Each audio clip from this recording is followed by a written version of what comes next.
Okay जी बेटा, अब आ जाते हैं फ्रैक्शन की फ़र्स्ट एक्सरसाइज की तरफ। That is exercise number 3A, page number 57 है। सबसे ऊपर आप क्लास वर्क लिखेंगे, डेट लिखेंगे, या आप यहाँ पे एक्सरसाइज के ऊपर ही क्लास वर्क और डेट लिख लें। सबसे पहला क्वेश्चन है हमारे पास, फिल इन द ब्लैंक्स। तो अभी तक जो हमने फ्रैक्शंस के बारे में पढ़ा है, like fraction, unlike fractions, equivalent, reducing, simplification of fractions, उन सब को जहन में रखते हुए हमने इन ब्लैंक्स के आंसर करने हैं। सबसे पहले 1/10, 2/10 एंड 9/10 आर डैश फ्रैक्शंस। तो जिन फ्रैक्शंस में इनके नोमिनेटर सेम, डिनोमिनेटर जो है वो सेम होते हैं, वो कौन सी होती हैं फ्रैक्शंस? वो होती हैं हमारी लाइक फ्रैक्शंस। नंबर 2 है 1/8, 1/10 एंड 1/12 और डैश फ्रैक्शंस। तो जिसमें हमारे डिनोमिनेटर्स कॉमन नहीं होंगे, सेम नहीं होंगे, वो हमारी फ्रैक्शंस होंगी अनलाइक। नंबर 3 है हमारा 20/32 एंड 5/8 आर डैश फ्रैक्शंस। तो ये कौन सी फ्रैक्शंस हैं हमारी? 5 4 20, 8 4 32। यानी कि अगर इन दोनों को हम 4 से डिवाइड करेंगे तो हमारे पास 5/8 आ जाएगा। तो ये हमारी फ्रैक्शंस है इक्विवेलेंट। कौन सी हैं? Equivalent fractions. नेक्स्ट है 3/5 इज़ डैश दैन 5/6। तो 3/5 इज़, अब हमारे पास जो न्यूमरेटर है वो छोटा है, न्यूमरेटर जो है वो छोटा है इसके 5/6 से, और इसका डिनोमिनेटर भी छोटा है इससे। तो ये हमारी क्या होगी? स्मॉलर। नेक्स्ट है 2/11, 4/11, 6/11 and 8/11 are dash in dash order. तो इन्होंने हमसे ये नहीं पूछा कि ये लाइक फ्रैक्शंस हैं या अनलाइक फ्रैक्शंस हैं, इन्होंने ऑर्डर पूछा। ऑर्डर मींस कि ये बताना है ये असेंडिंग ऑर्डर में है या डिसेंडिंग ऑर्डर में है। तो ये इजी है हमारे लिए क्योंकि डिनोमिनेटर सेम है, और ये 2 4 6 8 में डिनोमिनेटर है, डिनोमिनेटर सेम है और न्यूमरेटर 2 4 6 8 है। तो हम कह सकते हैं कि ये कौन सी फ्रैक्शंस है? ये हमारी असेंडिंग ऑर्डर में है, असेंडिंग। ओके जी, नेक्स्ट पेज पे आ जाएंगे। पेज नंबर है हमारा 58। तो सबसे पहला क्वेश्चन है, सबसे पहले तो हम लिखेंगे इसके ऊपर क्लास वर्क और डेट, ठीक है। तो सबसे पहला जो हमारा क्वेश्चन है वो है ट्रू फॉल्स का। State whether the followings are true और फॉल्स। तो सबसे पहले हमारे पास 3/11, 3/10, 3/9, 3/4 आर डिसेंडिंग ऑर्डर। तो बेटा इनके जो हैं वो न्यूमिनेटर तो कॉमन है लेकिन डिनोमिनेटर डिफरेंट हैं, तो ये हमारा क्या होगा? ये फॉल्स है।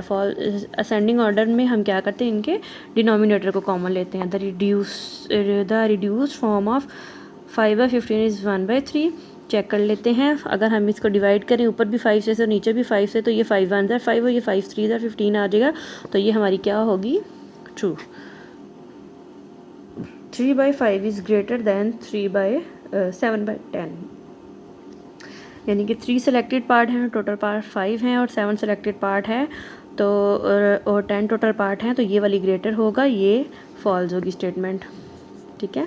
The common denominator of 5/6 and 3/4 will be 12। तो इनका कॉमन डिनोमिनेटर क्या होगा 6 और 4 का?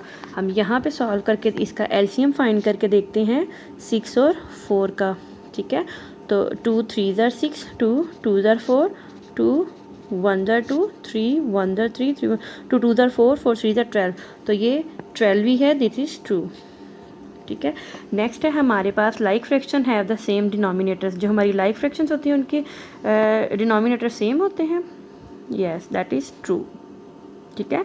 नेक्स्ट है हमारे पास select the correct options.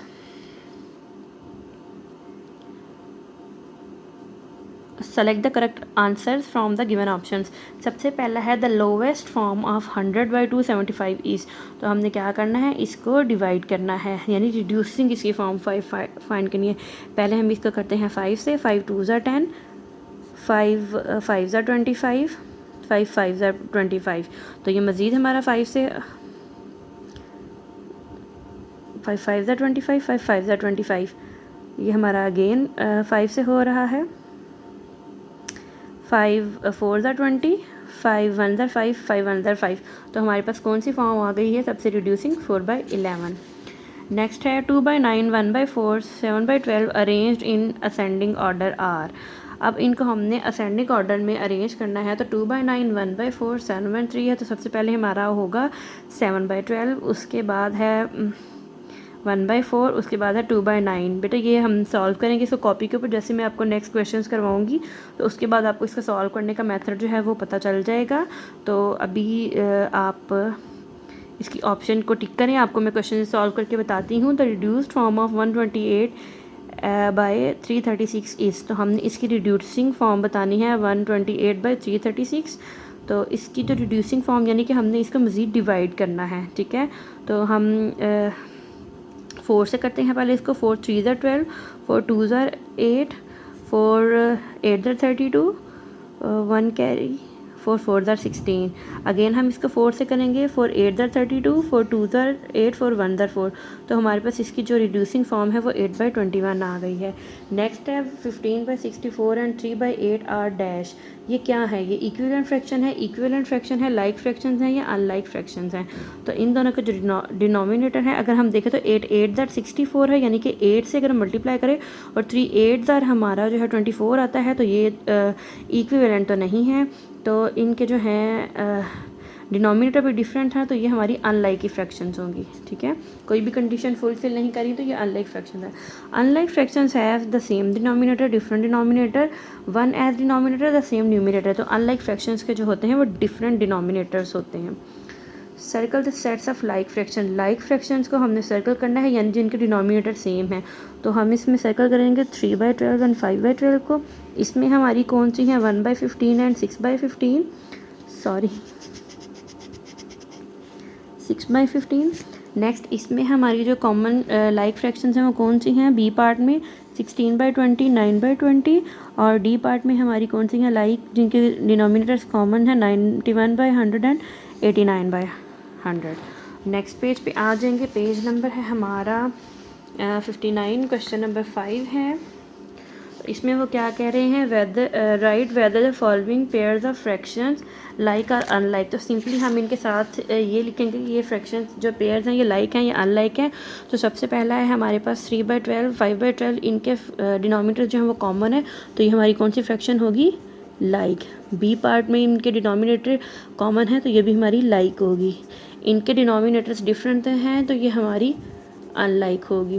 Next है 11/20 एंड 19/20, इनके डिनोमिनेटर्स कॉमन है यानी कि सेम है, तो ये हमारी लाइक फ्रैक्शन होगी। उसके बाद है 16/15, 6/15, 8/14, तो इनके डिनोमिनेटर्स हमारी डिफरेंट है, तो ये हमारी अनलाइक फ्रैक्शन होगी। नेक्स्ट है 4/9 एंड 4/11, इनके डिनोमिनेटर्स भी डिफरेंट हैं, तो ये हमारी अनलाइक फ्रैक्शन है, ठीक है। बेटा बुक के ऊपर ही लिखना है, इसको कॉपी पे करने की ज़रूरत नहीं है। नेक्स्ट क्वेश्चन है question number 6, rewrite these fraction so that they have a common denominator.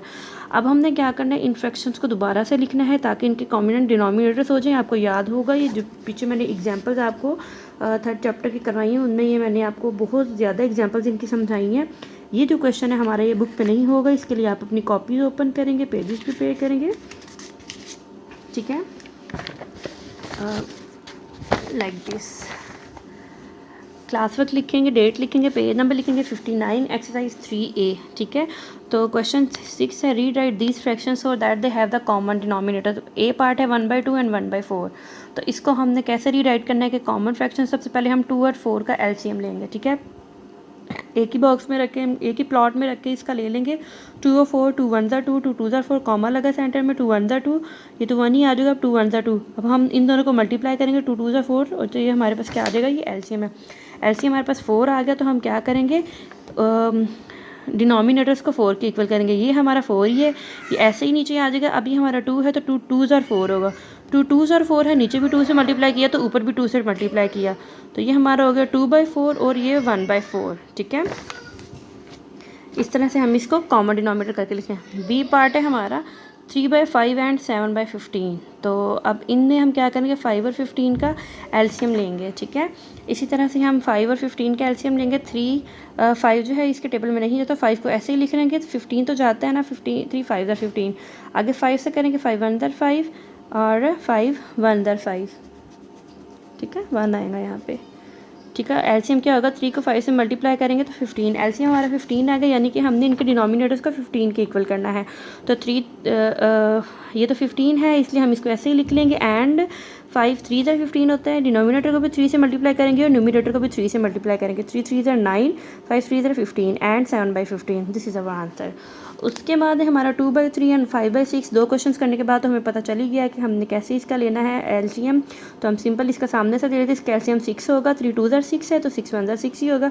इसको हम 2 से मल्टीप्लाई कर लेंगे, इसको हम ऐसे ही लिख लेंगे 2 2 ज़ार 4, 3 2 ज़ार 6। तो ये हमारा कॉमन डिनोमिनेटर 4/6 एंड 5/6 आ जाएगा। नेक्स्ट है 1/18 एंड 1/6। तो सेम उसी तरह 6 3 ज़ार 18 होगा, इसको 3 से मल्टीप्लाई कर लेंगे फ्रैक्शन को, ये ऐसे ही आ जाएगा 1/8 एंड 3/18। ये हमारा कॉमन डिनोमिनेटर हो जाएगा। ई पार्ट है 3/10 एंड 3/4। अब हमारे पास इसके डिनोमिनेटर में 10 है, इसके डिनोमिनेटर में 4 है। अब ना तो 4 के टेबल में ही 10 आता है और ना ही 10 के टेबल में ही 4 आता है, तो हम क्या करेंगे, इसका एलसीएम लेंगे। ठीक है, 10 और 4 को हमने एक प्लॉट में रखा, तो 2 5 ज़ार 10, 2 2 ज़ार 4, कॉमा सेंटर में वैसे ही आ गया। 2 अब 5 तो नहीं आता ना, तो 5 ऐसे लिख लेंगे, 2 1 ज़ार 2, आगे 5 से करेंगे, 5 1 ज़ार 5 5 और 1 को ऐसे नीचे उतार लेंगे। एलसीएम क्या होगा, 2 2 ज़ार 4, 4 5 ज़ार 20। ठीक है, ये हमारे पास एलसीएम आ गया। अब हमने क्या करना है, इसके डिनोमिनेटर को 20 के इक्वल करना है। ठीक है, 10 2 ज़ार 20 होगा, तो इस फ्रैक्शन को हम 2 से मल्टीप्लाई करेंगे। 3 2 ज़ार 6 एंड 10 2 ज़ार 20, 4 5 ज़ार 20 है, तो हम इस फ्रैक्शन को 5 से मल्टीप्लाई करेंगे, डिनोमिनेटर को भी 5 से, डिनोमिनेटर को भी। ये हमारे पास आ जाएगा 6/20 एंड ये हमारे पास आ जाएगा 15/20। ये इसका आंसर होगा। ये हमारी कॉमन डिनोमिनेटर्स आ गए।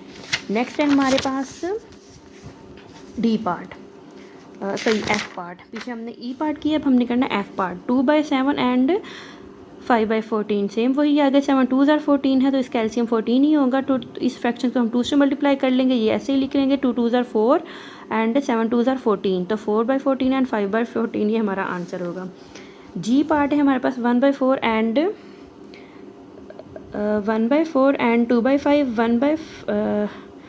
1/5 और 4 का जो एलसीएम होता है, इन दोनों को हम मल्टीप्लाई करते हैं। ये हमारे पास प्राइम नंबर है, तो प्राइम नंबर को दूसरे नंबर से मल्टीप्लाई करके उसका हमारे पास एलसीएम आ जाता है 5 4 20, तो इसका एलसीएम हमारे पास 20 होगा। ठीक है, 4 5 ज़ार 20 होता है, तो इस फ्रैक्शन को हम 5 से मल्टीप्लाई करेंगे।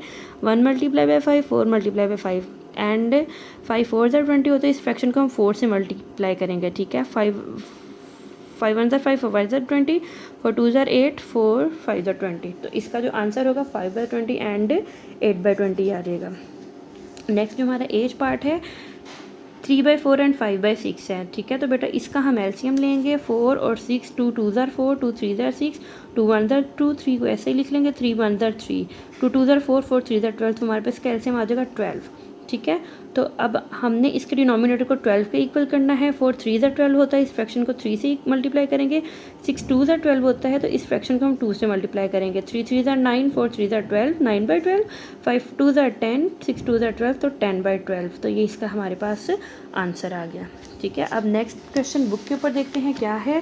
क्वेश्चन नंबर 7 है, read write these pair fraction so that they have a common denominator then fill the correct symbols. ठीक है बेटा, ये क्वेश्चन बिल्कुल इसी क्वेश्चन की तरह है। ये क्वेश्चन नंबर 7 आपने होमवर्क में करना है।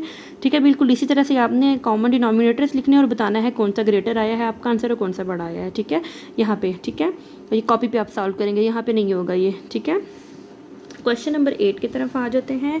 क्वेश्चन नंबर 8 है, right these following fractions in ascending order hint find a common denominator. अब हमने क्या करना है, पहले इनके कॉमन डिनोमिनेटर्स को फाइंड करना है, उसके बाद हमने इनका असेंडिंग ऑर्डर करना है। ठीक है, इस क्वेश्चन के लिए भी आप अपनी कॉपीज़ खोलेंगे, पेजेस प्रिपेयर करेंगे, क्लास वर्क लिखेंगे, डेट लिखेंगे, exercise 3A page number 59, question number 8 लिखें, right fraction in ascending order. ठीक है, ए पार्ट है 4/5, 7/10, 9/20। ठीक है, इसका पहले हम एलसीएम फाइंड करेंगे। ठीक है, डिनोमिनेटर में हमारे पास 5 10 और 20 है। एलसीएम हम कैसे लेंगे, 5 10 और 20 लिखेंगे, सेंटर में कॉमा डाल दिया, 2 5 ऐसे ही आ गया, 2 5 ज़ार 10, 2 10 ज़ार 20, 2 5 ज़ार ऐसे आ गया, 5 भी ऐसे आ गया, 2 5 ज़ार 10 आ गया। अब इसको 5 से करेंगे तो ये तीनों में 1 आ गया, तो इन तीनों को मल्टीप्लाई कर लेंगे, 2 2 ज़ार 4, 4 5 ज़ार 20, हमारे पास कैल्शियम में आ गया 20। अब हमने इन तीनों डिनोमिनेटर्स को 20 के इक्वल करना है। जैसे हमारे पास पहली है 4/5, तो 5 4 ज़ार 20 होते हैं, इस फ्रैक्शन को हम 4 से मल्टीप्लाई करेंगे, 4 4 ज़ार 16, 4 5 4 ज़ार 20, तो हमारे पास इसका जो आंसर है 16/20 आ गया। नेक्स्ट हम लेंगे 7/10, तो 10 2 ज़ार 20 होता है, तो डिनोमिनेटर को भी 2 से करेंगे और न्यूमिनेटर को भी 2 से मल्टीप्लाई करेंगे, 7 2 ज़ार 14, 10 2 ज़ार 20। थर्ड वाली जो हमारे पास वो 20 ही है, इसलिए उसको हम ऐसे ही लिखें। अब हम इनका असेंडिंग ऑर्डर बनाएंगे। असेंडिंग ऑर्डर कैसे बनाएंगे, सबसे पहले छोटा, फिर उससे बड़ा, फिर सबसे बड़ा। तो सबसे छोटा इनमें न्यूमरेटर देखें 9 है तो 9/20, उसके बाद 14/20, फिर 16/20। अब इनके जो ओरिजिनल नंबर से हमारे पास वो लिख लेंगे। 9/20 जो है वो ऐसे ही आ जाएगा। उसके बाद हमारे पास है 7/10, तो 14/20, 14/20 का जो नंबर था वो 7/10 था, वो हम लिख लेंगे। उसके बाद हमारा जो है 4/5। ठीक है, ये हमारे पास जो क्वेश्चन उन्होंने दिया था उसका आंसर ये बनेगा। ठीक है, तो इसके साथ आपने आंसर लिखना है। ठीक है, ये तो हमने सॉल्व करके फाइंड किया ना, तो आंसर हमारा ये होगा। उसके बाद क्वेश्चन नंबर 2 है 5/6, 4/9, 13/18। तो इस फ्रैक्शन को भी इसी तरह सेम, पहले हम इसका एलसीएम फाइंड करेंगे। यहाँ पे 6, 9, 8 लेंगे। 6, 9 एंड 8। 2 3 6, 9 नहीं जाता, 2 9 18, 3 1 3, 3 3 9, 3 9, 3 1 3, 3 1 3, 3 1 3। तो 2 3 6, 6 3 18। हमारे पास इसका एलसीएम क्या आ गया, 18। अब इन तीनों को डिनोमिनेटर्स को हमने कॉमन कैसे करना है, 18 के एलसीएम लेंगे। हम सबसे पहले 5/6 को लेंगे। 6 3 18 होता है, तो इस फ्रैक्शन को हम 3 से मल्टीप्लाई करेंगे। 5 3 15, 6 3 18। 9 2 18 होता है, तो इस फ्रैक्शन को हम 2 से मल्टीप्लाई करेंगे। 4 2 8, 9 2 18। ये 18 ही है, तो हम इसको 13/18 लिख लेंगे। अब इसका हम असेंडिंग ऑर्डर लिखेंगे। असेंडिंग ऑर्डर इसमें क्या होगा, 8/18, 13/18 एंड 15/18। अब जो इनके ओरिजिनल नंबर्स क्वेश्चंस में हमें गिवन थे वो ये हैं 4/9, 13/18 एंड 5/6, और ये हमारा आंसर होगा। ठीक है, उसके बाद आ जाते हैं हम लोग सी पार्ट की तरफ। 3/9, 5/6, 2/3। सेम उसी तरह हम इसका एलसीएम फाइंड करेंगे। 9 6 इनके डिनोमिनेटर्स का 9 6 एंड 3। 2 के टेबल में 9 नहीं है तो 9 ऐसे ही लिख लेंगे। 2 3 6, 3 ऐसे नीचे आ जाएगा। आगे से हम इसको 3 पे डिवाइड करेंगे। 3 3 9, 3 1 3, 3 1 3। लास्ट पे हमारा 3 1 3 आ जाएगा। 3 1 3, 3 1 3। हम इसका एलसीएम फाइंड करने के लिए इन दोनों को मल्टीप्लाई करेंगे। 2 3 6, 6 3 18। एलसीएम हमारे पास 18 आ गया है। अब हम इनके डिनोमिनेटर्स को कॉमन करने के लिए हम मल्टीप्लाई करेंगे। 3/9 है तो 9 2 18 होगा, तो इस फ्रैक्शन को हम 2 से मल्टीप्लाई करेंगे। 3 2 6, 9 2 18। 5/6 है तो 6 3 18 होता है, तो इस फ्रैक्शन को हम 3 से मल्टीप्लाई करेंगे। 5 3 15, 6 3 18। उसके बाद 2/3 है, 3 6 18 होता है, तो इस फ्रैक्शन को हम 6 से मल्टीप्लाई करेंगे। 2 6 12, 3 6 18। इसको असेंडिंग ऑर्डर में हम इन तीनों को करेंगे। कैसे होगा, सबसे पहले हमारे पास 6/18 आएगा, फिर 12/18, फिर 15/18। 6/18, 12/18 एंड 15/18। इसको हम जो क्वेश्चन हमारे पास गिवन है इनके ओरिजिनल्स ये नंबर ये हम लिख लेंगे। तो 12/18 की सबसे पहले हमारे पास 6/18 था, वो आंसर था 3/9 का। 3/9 हम सबसे पहले लिख लिया। उसके बाद हमारा 12/18 है, वो इसका आंसर था, तो इसको दूसरे नंबर पर लिख लिया। 15/18 है, तो इसका आंसर भी हमने ऐसे ही कर लिया। जो इसका पहला 5/6। तो बेटे जो आपकी पहले एक मैंने करवाई है आपको MCQs में क्वेश्चन भी, वो भी इसी तरह सॉल्व होना है, वो भी आप इसी तरह कीजिएगा। ओके जी, दैट्स इट।